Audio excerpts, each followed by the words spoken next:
존경하는 1390만 경기 도민 여러분, 김판수 부의장님을 비롯한 선배 동료 의원 여러분, 김동연 도지사님, 임태희 교육감님을 비롯한 공직자, 언론인 여러분, 안녕하십니까?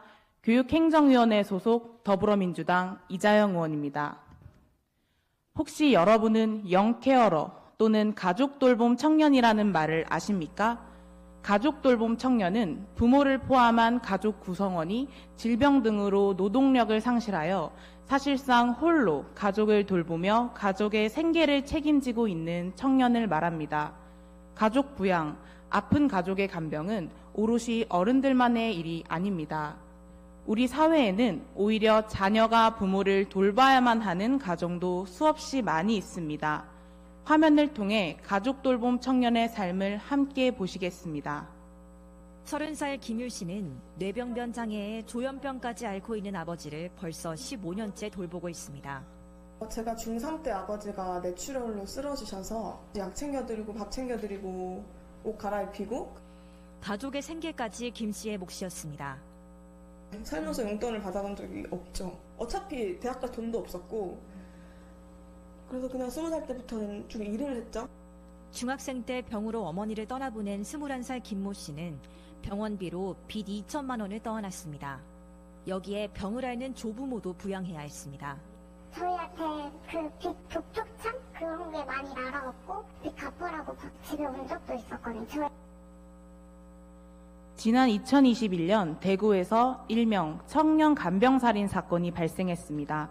뇌출혈로 쓰러진 아버지를 홀로 간병하던 22살 청년이 생활고를 이기지 못해 아버지를 방치하여 숨지게 했다는 이유로 징역 4년을 선고받은 사건입니다. 이 사건을 계기로 가족돌봄 청년들이 짊어진 무거운 책임을 우리 사회와 국가가 분담해야 한다며 전 국민적인 관심이 쏟아졌습니다.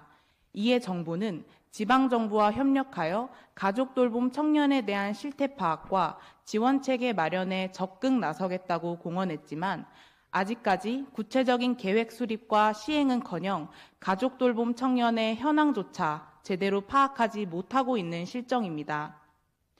한참 부모의 보살핌을 받아야 할 나이에 오히려 가족을 돌봐야 하는 청소년과 청년들은 또래와는 다른 생활 환경으로 극심한 부담감을 느낍니다.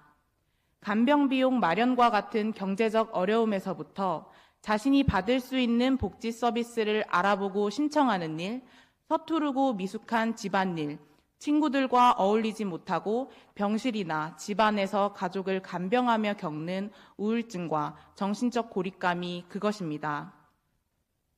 게다가 학업에 전념하기 힘든 열악한 학습 여건과 저조한 학업 성취로 인해 진로 탐색의 기회와 자립 능력 함양에도 부정적인 영향을 미치고 있습니다. 이에 저는 경기도 가족돌봄 청년 지원에 관한 조례안을 통해 도내 돌봄 청년들의 현황을 파악하고 이들에게 필요한 지원 체계를 마련하고자 준비 중입니다. 그러나 사안의 중요성과는 달리 부서 간 업무 미루기로 담당 부서의 편성이 늦어져 조례안 발의가 계속 지연되어 왔습니다. 김동연 도지사님, 임태희 교육감님, 자신이 간병해야 하는 가족이 있는 청년들에게는 어떤 사소한 일도 도전에 가까운 큰 결심이 필요합니다. 미래를 계획해야 할 시기에 큰 불확실성으로 인해 자신의 삶까지 포기하는 악순환이 이어지고 있습니다. 더 이상 가족돌봄 청년들이 대구 간병살인과 같은 극단적인 선택을 하지 않도록 이제는 경기도가 적극 나서야 합니다. 현재 준비 중인 조례안에는 도내 돌봄 청년에 대한 실태조사와 지원 대상자에 대한 각종 지원 방안을 고민하여 조문으로 담았습니다. 그러므로 경기도와 도교육청은 본 조례안에 담긴 사업들을 적극 검토하여 다음과 같은 지원에 적극 나서주시길 촉구합니다. 첫째, 도와 교육청이 학교, 지자체와 협력하여 도내에 지원이 필요한 가족돌봄 청소년과 청년 발굴에 힘써 주십시오. 둘째, 각자 다른 여건에 처해 있는 청년들의 상황을 살펴 지원 대상별로 생계, 간병, 학업, 심리상담 등 다양한 맞춤형 지원이 이루어질 수 있도록 지원 체계를 마련해 주십시오. 기약 없는 간병 부담에서 벗어나 사회의 건강한 구성원이 될 수 있도록 경기도가 가족 돌봄 청년들에게 따뜻한 곁을 내어줄 수 있는 키다리 아저씨가 되기를 바랍니다. 존경하는 선배 동료 의원님들께서도 많은 관심 부탁드립니다. 이상 발언 마치겠습니다. 감사합니다.